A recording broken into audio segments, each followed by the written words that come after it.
Walk Two Moons by Sharon Creech. Chapter 4. That's What I'm Telling You. On the day that Phoebe sat next to me at lunch and told me I was brave, she invited me to her house for dinner. To be honest, I was relieved that I would not have to eat at Margaret's again. I did not want to see Dad and Margaret smiling at each other. I wanted everything to be like it was. I wanted to be back in Bybanks, Kentucky, in the hills and the trees near the crows and the chickens and pigs. I wanted to run down the hill from the barn and through the kitchen door that banged behind me, and see my mother and father sitting at the table peeling apples. Phoebe and I walked home from school together. We stopped briefly at my house so that I could call my father at work. Margaret had helped him find a job selling farm machinery. He said it made him happy as a clam at high water to know that I had a new friend. Maybe this is really why he was happy, I thought, or maybe it was because he could be alone with Margaret Cadaver. Phoebe and I then walked to her house. As we passed Margaret Cadaver's house, a voice called out, "Sal! Sal! Is that you?" In the shadows on the porch, Margaret's mother, Mrs. Partridge, sat in a wicker rocker. A thick, gnarled cane with a handle carved in the shape of a cobra's head lay across her knees. Her purple dress had slipped up over her bony knees, which were spread apart, and I hate to say it, but you could see right up her skirt. Around her neck was a yellow feather scarf. My boa, she once told me, my favoriteest boa. As I started up the walk, Phoebe pulled on my arm. "Don't go up there," she said. "It's only Mrs. Partridge." I said, "Come on." "Who's that with you?" Mrs. Partridge said. "What's that on her face?" I knew what she was going to do. She did this with me the first time I met her. Phoebe placed her hands on her own round face and felt about. "Come here," Mrs. Partridge said. She wriggled her crooked little fingers at Phoebe. Mrs. Partridge put her fingers up to Phoebe's face and mashed around gently over her eyelids and down her cheeks. "Just as I thought. It's 2 eyes, a nose, and a mouth."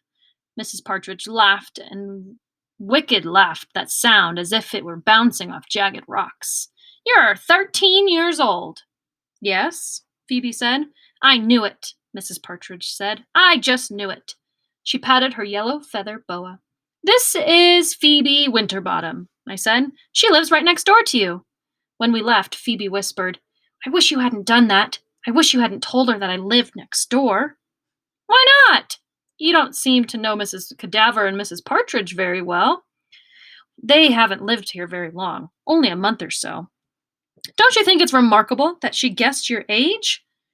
"I don't see what is so remarkable about it." Before I could explain, Phoebe started telling me about the time that she and her mother, father, and sister, Prudence, had gone to the state fair.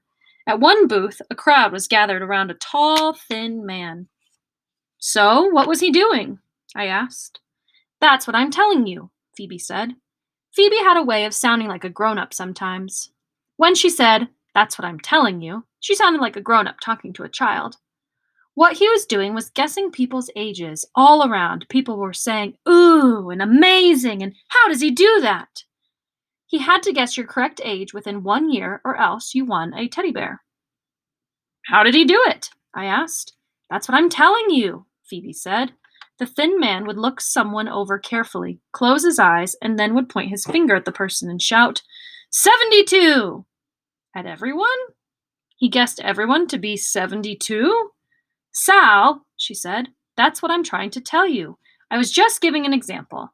He might have said 10 or 30 or 72. It just depended on the person. He was astounding." I really thought it was more astounding that Mrs. Partridge could do this, but I didn't say anything. Phoebe's father wanted the thin man to guess his age. My father thinks he looks very young, and he was certain he could fool the man. After studying my father, the thin man closed his eyes, pointed his finger at my father, and shouted, 52! My father gave a little yelp, and all around people were automatically saying, "Ooh," and "amazing," and all that. But my father stopped them. "Why?" Phoebe pulled on one of her yellow curls. I think she wished she hadn't started this story in the first place. "Because he wasn't anywhere near 52. He was only 38. Oh. And all day long my father followed us through the fair, carrying his prize, a large green teddy bear. He was miserable. He kept saying, 52? 52? Do I look 52? Does he? I asked. Phoebe pulled harder on her hair. No, he does not look 52. He looks 38. She was very defensive about her father. Phoebe's mother was in the kitchen. I'm making blackberry pie, Mrs. Winterbottom said. I hope you like blackberries. Is there something wrong? Really, if you don't like blackberries, I could. No, I said. I like blackberries very much. I just have some allergies, I think. To blackberries? Mrs. Winterbottom said. No, not to blackberries. The truth is, I don't have allergies, but I could not admit that blackberries reminded me of my mother. Mrs. Winterbottom made me and Phoebe sit down at the kitchen table and tell her about our day. Phoebe told her about Mrs. Partridge's guessing her age. She's really remarkable, I said. Phoebe said, It's not that remarkable, Sal. I wouldn't exactly use the word remarkable. But Phoebe, I said, Mrs. Partridge is blind. Both Phoebe and her mother said, Blind? Later, Phoebe said to me, Don't you think it's odd that Mrs. Partridge, who is blind, could see something about me, but I, who can see, was very blind about her? And speaking of odd, there's something very odd about that Mrs. Cadaver.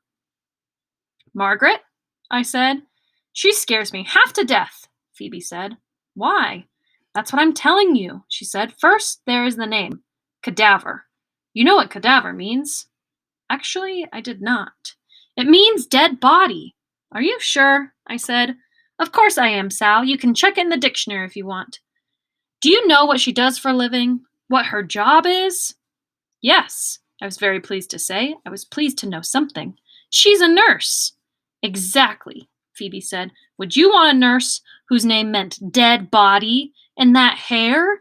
Don't you think all that sticking out red hair is spooky? And that voice? It reminds me of dead leaves all blowing around on the ground. This was Phoebe's power. In her world, no one was ordinary. People were either perfect, like her father, or more often, they were lunatics or axe murderers. She could convince me of just about anything, especially about Margaret Cadaver. From that day on, Margaret Cadaver's hair did look spooky, and her voice did sound exactly like dead leaves. Somehow, it was easier to deal with Margaret if there were reasons not to like her, and I definitely did not like her. Do you want to know an absolute secret? Phoebe said. I did. Promise not to tell? I promised. Maybe I shouldn't, she said. Your father goes over there all the time. He likes her, doesn't he? She twirled her finger through her curly hair and let those big blue eyes roam over the ceiling. Her name is Mrs. Cadaver, right? Have you ever wondered what happened to Mr. Cadaver? I never really thought about. Well, I think I know, Phoebe said, and it is awful. Purely awful.